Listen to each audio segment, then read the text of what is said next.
Hey guys, I'm Tom the Tech Chap, and I want to share with you my top tips and tricks to get the most out of your new Galaxy S10.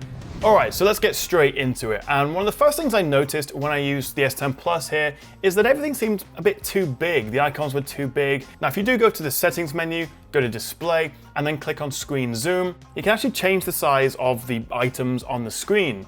I like the idea of making it a little bit smaller, so if we jump back to the BBC News app, you can see how that's changed it. Number 2, did you know that you can actually use the home screen in landscape mode? If you long press on the screen and then go to home screen settings and scroll down, you'll see rotate to landscape mode. Check that box, turn the phone around, and you can use everything in landscape. Now I'm not sure how often I would do this, but I can see if you are jumping between games or watching movies, you don't always want to keep changing the orientation of the screen. So it could be quite handy. Number 3, and you see these Android keys at the bottom of the screen for back, home, recently used apps. Pretty standard stuff, but you can actually enable gestures. In fact, any phone, any Android phone with Android 9 or newer can get gestures. And if you go to the advanced features menu within settings, click navigation bar, well, first of all, you can actually swap around the buttons. I personally prefer to have back on the left. It kind of just makes more sense in my mind. But actually, I tend to use full screen gestures. And what that means is you can swipe up from the middle to go home, from the right-hand side for recently used apps, and swipe up from the left side to go back. It does take a bit of time to get used to this, and if you prefer, you can actually turn on gesture hints, so you get these little bars just to show you where you should be swiping from. But using gestures just feels a lot more futuristic, and you do get that extra bit of screen real estate back. Number 4, and if you're anything like me, the white backgrounds can just get a little bit too bright sometimes, especially if you're using the phone late at night. So you can enable night mode in the display settings, which makes everything, well, dark as you'd expect. Now you can actually turn this on and off through the notification drawer. There's a quick shortcut which is really handy. Although personally, I quite like turning on the scheduled feature, which means it goes dark at nighttime and then stays bright and white during the day. Number 5, and the Galaxy S10 has one of the most beautiful, gorgeous screens you can get on a phone with that super AMOLED panel. But by default, the screen colors are actually set to natural, which is a bit more realistic, a little bit closer to sRGB, but I personally prefer changing it to vivid, which just makes everything pop a bit more and look more vibrant. Alright, so it's time to talk about Bixby.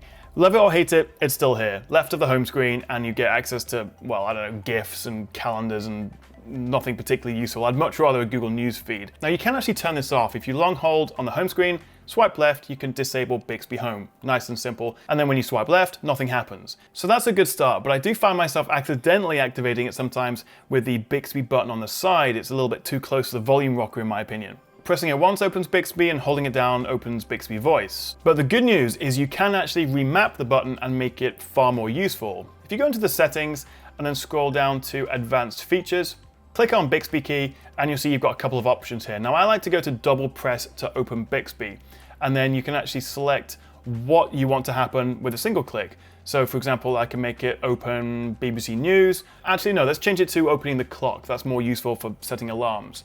So going home, I then click the Bixby button, and as you can see, it opens the clock app, which is really useful. But if I do want Bixby, I can still double press it, which I'm never really going to accidentally do, but that will give me access. Next up, we have edge panels, and a little bit like Bixby, I've never found this particularly useful. I'm not sure what you think.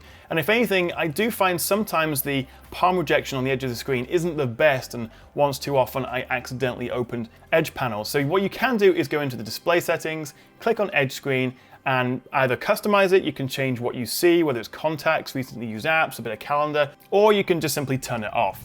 So I'm not a huge fan of edge panels, but I do quite like to keep edge lighting turned on, which gives you a cool little lighting effect around the screen, which you can customize. There's loads of designs and colors to choose from, plus you can select which apps actually work with this. So for me, I tend to use Skype and WhatsApp and Messages. So the S10s are among the fastest phones on the market. These things are super quick, regardless of whether you have the Snapdragon or the Exynos processor.